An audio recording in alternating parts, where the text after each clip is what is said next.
I just want to refer to something that Nikki was talking about before me. I live in Snowdonia, and so I go wild water swimming in the lakes there, where the water comes down from the mountains into the lakes, and it's extremely, extremely cold. But she's absolutely right. The buzz that you get is absolutely incredible. Really, really worth doing it. If you haven't tried it, have a go, you know, and don't walk into the water like this, because you'll never get in it. Just plunge in, get your shoulders under, and you'll be fine. Fine. The people who tiptoe in never get in altogether. So, right in there. Anyway, hi. I'm Jaqui Barnes Monaghan, that's me. I am a social care trainer. That means I train professionals in social care, including MenCap. And I also support young people who are disadvantaged, disabled, neurodiverse, learning disabilities, to get into paid work. And I also work with women who are looking for a fresh start. I am a third age woman, and I don't think I'm the only one in the room, but I don't think we're necessarily in the majority.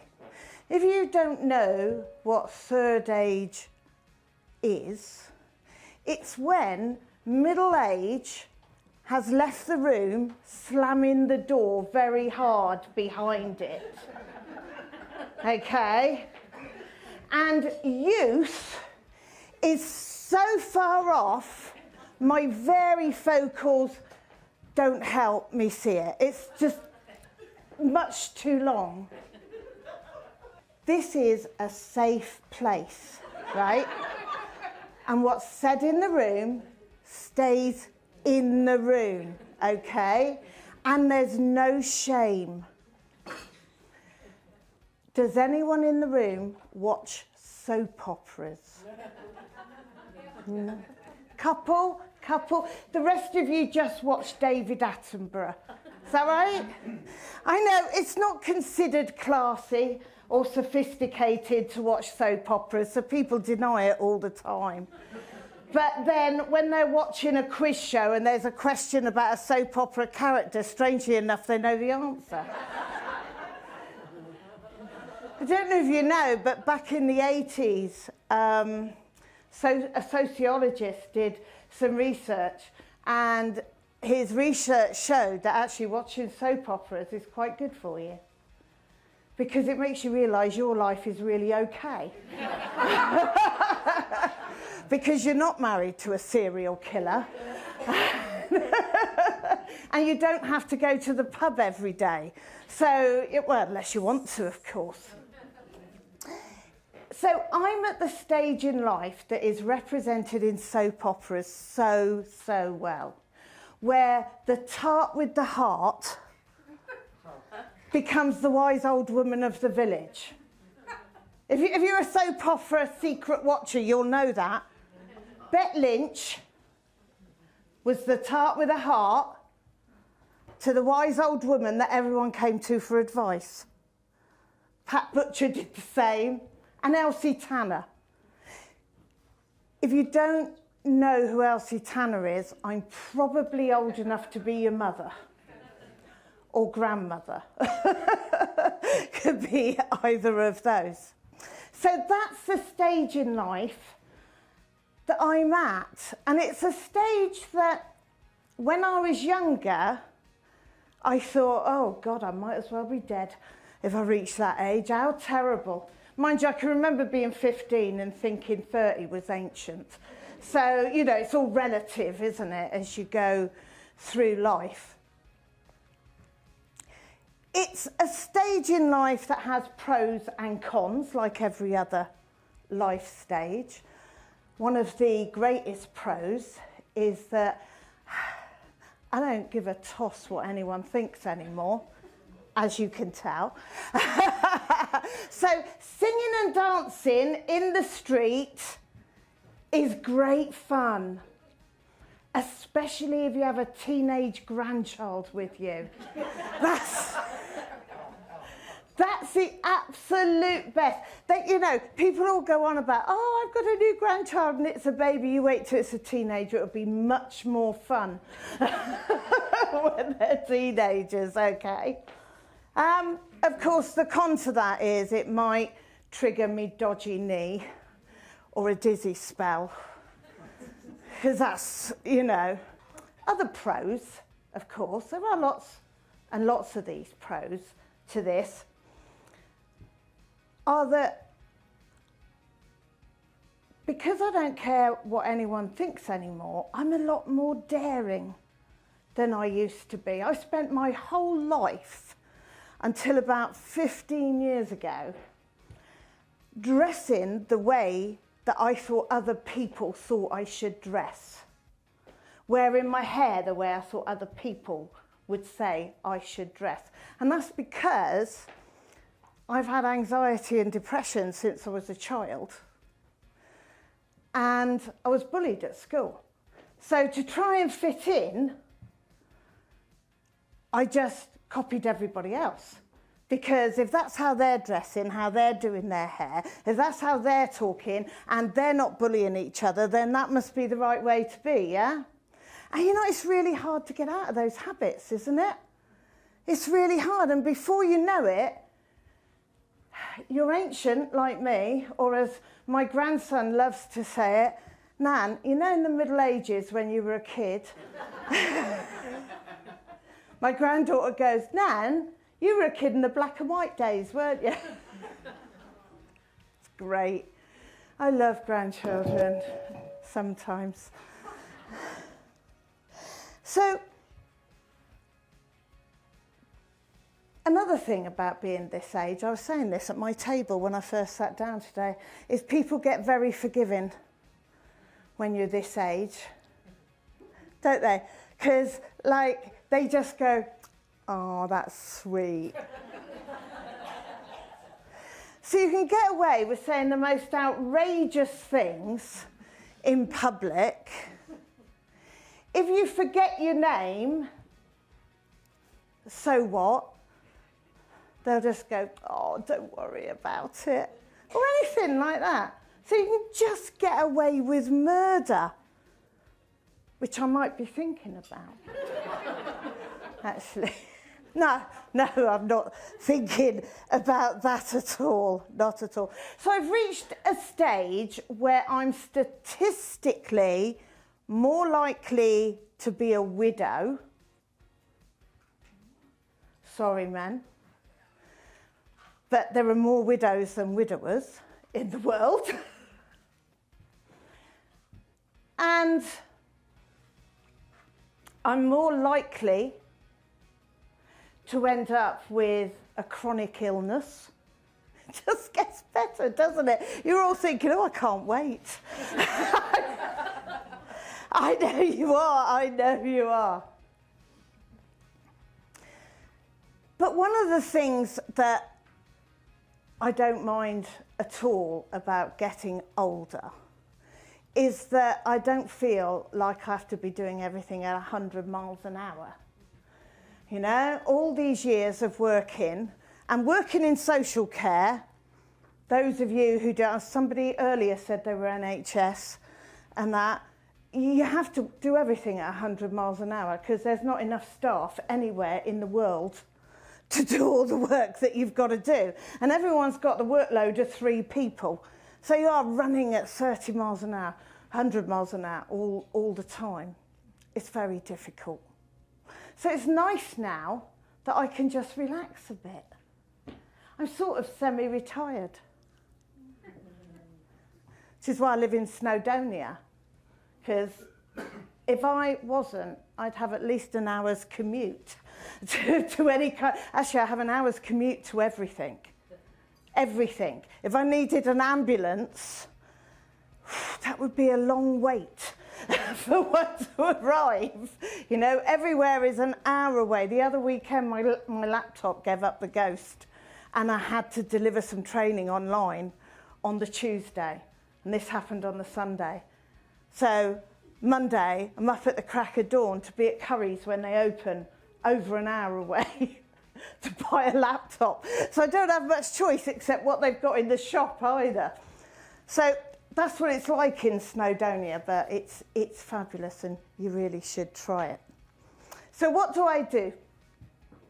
I want to talk today about one of the things that I do, and it's come out of all of my years of living. When you get to the third age, you have lived life. You have had all kinds of experience, some good, some bad, some disgustingly ugly, and you've sort of sussed a lot of stuff out about the world, haven't you? You've discovered that nothing is black and white, except black and white. Of course, obviously they are. You've sussed out that people are generally okay, kind, polite, fair, mean, nasty, downright cruel. But you've probably worked out that actually people are people all over the world. You get the same people, same sorts of people wherever you go in the world, don't you? You get people you can get on with, people you can't. So you've discovered a lot by the time you get to my age. And one thing I've always been very good at in my life is new starts. I've had so many new starts, they could write a soap opera just about me. In fact, I have a friend who calls me her take a break friend. I know, she thinks it's funny. But I've told her there aren't enough copies of Take a Break to get all of my story in, so I'm not doing it. I'm just not doing it. But I had my first new start at 16 years old, when I was expelled from school and told that I would never amount to anything and that I'd ruined the rest of my life for the serious crime of getting pregnant. Oh gosh, yes, in 1975, they didn't say, oh, don't worry, we'll organise some childcare. And it was none of that. It's not like today. It was, oh, don't darken our door, you sinful child. During that pregnancy, I went through what I laughingly call a mother and baby home. It was really a naughty girls' home. That's what it was like. They just treated you like you'd been very, very naughty and spent every waking moment trying to persuade you to give your baby up for adoption. So it wasn't great fun there. But I kept my baby, first new start. Great. Moved into a bedsit, because you could at 16 then. Now you have to be 18, don't you? But then nobody worried about having a tenancy agreement. You just found a landlord who had a house with lots of rooms and smelt of cabbage. And anyone who remembers 1970s bedsit houses will know that for some reason, they always smell of cabbage. I just don't know why. And it was a great room. As I opened the door, the dressing table was here. There was a step and the cot, and I used to have to climb over the cot to get into my bed. It was brilliant. But life moved on, and I went into a relationship, and that didn't turn out so well, because, you know, when someone breaks every piece of china over your head, you don't particularly want to see them the next morning. So another new start, had to find somewhere new to live. Then I got married to somebody else. I'm not stupid. Somebody else who, within a year, I discovered that he had a very serious condition. He could not keep his trousers up around other women. It was obviously, it was a terrible thing, but I decided I couldn't live. I wasn't the person to support him. So, so I left. Another new start. A few years later, I met someone, 5 years in a violent relationship, running all the time, every few months, on the run. Keep getting found, on the run, on the run. So lots of new starts there, or attempts at new starts. Finally got away by leaving town. Actually, he turned up there as well, but only in my workplace, so that was manageable. Then I married my second husband. He turned out to be an alcoholic and a narcissist. Can you see where this is going? I'm now with husband number 3. I've told him that when I meet husband number 4, I'll let him know. So have some notice. But what's different now is that after I left husband number 2, I realised through watching other people, the people that we supported at work, that I was going through the same behavioural cycles all the time. And so I was ending up with the same rubbish, shitty life, basically.